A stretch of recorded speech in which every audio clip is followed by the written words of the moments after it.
Hello everyone and welcome to another Grimgar video. Unfortunately, today's video is going to be a little bit rushed out. My dog is in a lot of pain right now. He's got some problems with his paw. I don't know exactly what's going on. I'm currently just trying to keep him away from biting and licking his paw. And it's been a process, so I apologize if this video is kind of thrown together. I'm going to edit as best I can. I'm going to try to get on and edit this throughout the entire week, but my dog's been stressing me out, unfortunately, for a little while. I'm trying to get a vet to take a look at him, but all the vets in my area are kind of booked right now. It's been a fucking mess here. But if you guys want to help me out with my dog, please feel free to donate any money. Just check my description.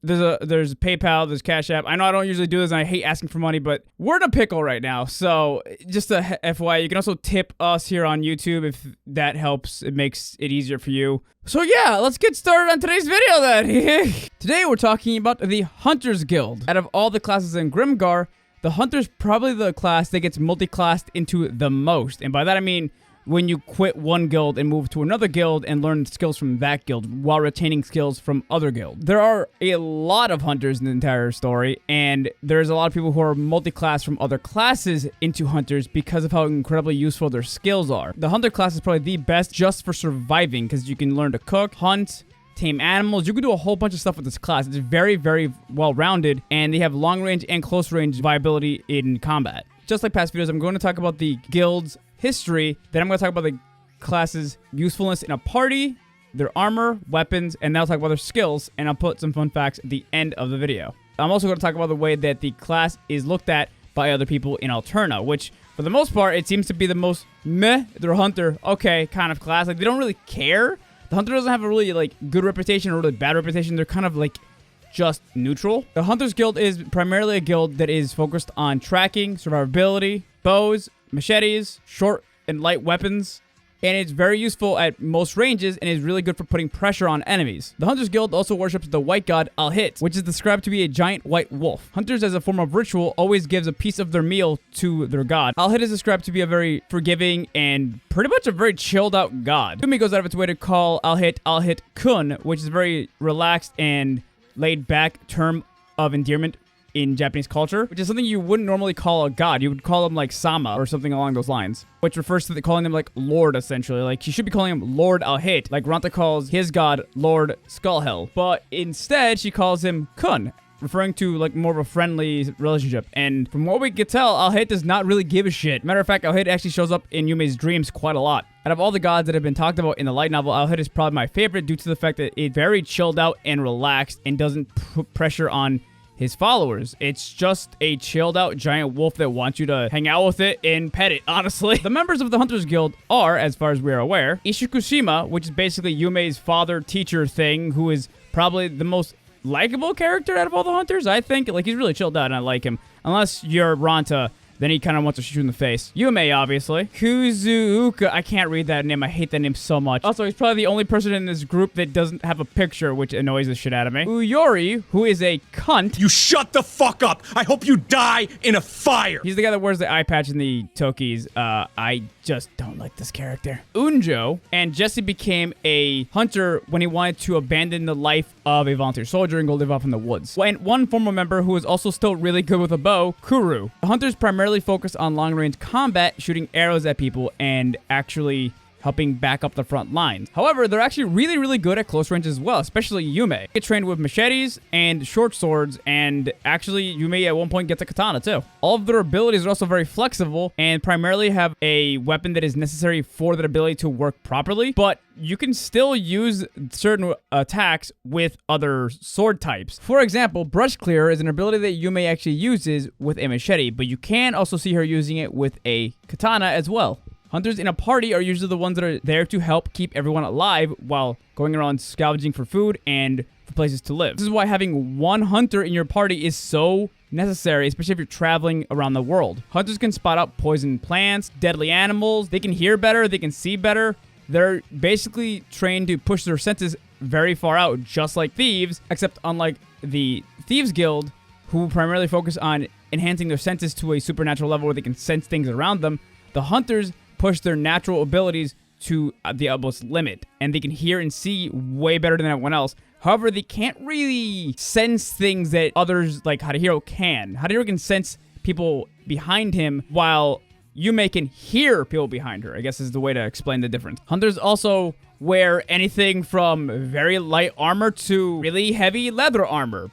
It's whatever the hunter really wants. Hunters are, again, extremely flexible, and I would argue they're probably the most flexible class in Grimgar. Skills and ability. The first skill on the list is Animal Companion, which is one skill that Yume actually never bought herself, but she learned just from going on the world and being really good at just hanging out with animals and being able to sense how they feel. By the way, this is one of the skills that actually has an actual payment that I can actually see on the Wikipedia. It's 1 whole gold. Yume never got this skill mainly because she would also have to have space for a dog puppy. And, well, she didn't really have the space or the time to actually raise a puppy herself. So she never got this skill. But again, she developed it from being out in the world and hanging out with animals by herself. Crosscut or diagonal cross. This attack is a half slashing and half smashing attack. It allows blades to act as clubs and helps strip away armor when landing hits with this attack. It's actually really good at taking down heavily armored targets. Swinging slash or brush clear is a powerful sideways swinging attack. Sharp Eye or Quick Eye, Sharp Sight or Quick Eye is an ability that Yume desperately needed early on in the light novel. But essentially, it makes it so you can aim your bow more accurately and you can see things better around you. It gives you better perception and actually makes it easier for you to dodge incoming attacks as well. And it makes hitting moving targets significantly easier. Pit Rat is an ability that makes it significantly easier to dodge incoming enemy attacks by rolling. Star Pierce or Star Piercer, because that needed to be a fucking difference. Skill that lets you increase the range of the ability to throw knives. It actually makes throwing knives way faster than shooting a bow. This next skill has 3 different translations because of course it does. Oxbolt, Weasel, or Somersault. It all seemed extremely necessary to explain the fact that it's just a dodging move that you use with a fucking Bowie knife. Contact shot. Basically, you shoot an arrow in their face, like point blank. Raging Tiger. You do a somersault, and then you hit him with a blade. It's such a, simple explanation for such a cool sounding name. Rapid Fire, an ability that lets you shoot arrows really, really fast. However, after shooting it 3 times in a row, you do start to lose accuracy. And if you're Yume, your accuracy is already bad from the very first shot to begin with. These next couple skills are pretty self-explanatory, so I'm going to get through them really quickly. Hunting, the ability to hunt. Tracking, the ability to track. Pit Trap, make a giant hole in the floor and trap people or animals. Bear Trap, a trap designed to trap bears. Sneer Trap, a specialized trap that was never really taught to Yume, but she remembered seeing her master use it once. And finally, Foothold Trap.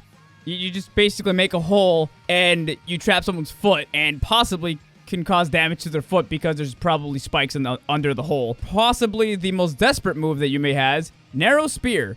Essentially, you take an arrow and use it as a hand-to-hand weapon. Literally just used for last resort when you have nothing else to use. Now for fun fact, Yume is probably well known for not being the most intelligent person in her party. However, Yume is responsible for keeping their party alive, possibly as much, if not more, than Harihiro, because she constantly catches animals and feeds them to the party while they're out surviving in the world. She's actually been able to butcher, skin, and cook monkeys when they were in the alternate world of Grimgar. She was able to make monkey meat taste not that bad. And as much as I make fun of Yume, without her, the party would have been dead long time ago.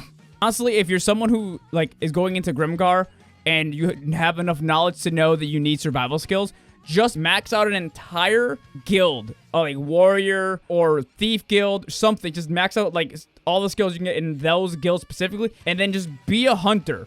Because hunters get so many survival skills that you just don't need to be in a town wasting money to stay in places, because hunters can just survive on the wild. Unless you're Jesse, then you get mauled by a bear, but we're not talking about Jesse. But that's my video on the Hunters Guild. Let me know what you guys want me to do next. I'll be putting up the poll soon for everyone to vote what guilds to do next. I will tell you right now, this week has been a mess for me. I really hope to be able to stay up to date with videos. And I apologize if I don't get some videos out when they're supposed to. I don't even know when this video is going up. But again, please, if you guys have any time, any extra cash, you want to throw $1 my way to help out with my dog, I would highly appreciate it. Or you could just hit the like button, share, help boost this video, maybe give me some money from YouTube. That'd also be really useful. I'd appreciate it. I'll see you guys next video. Goodbye.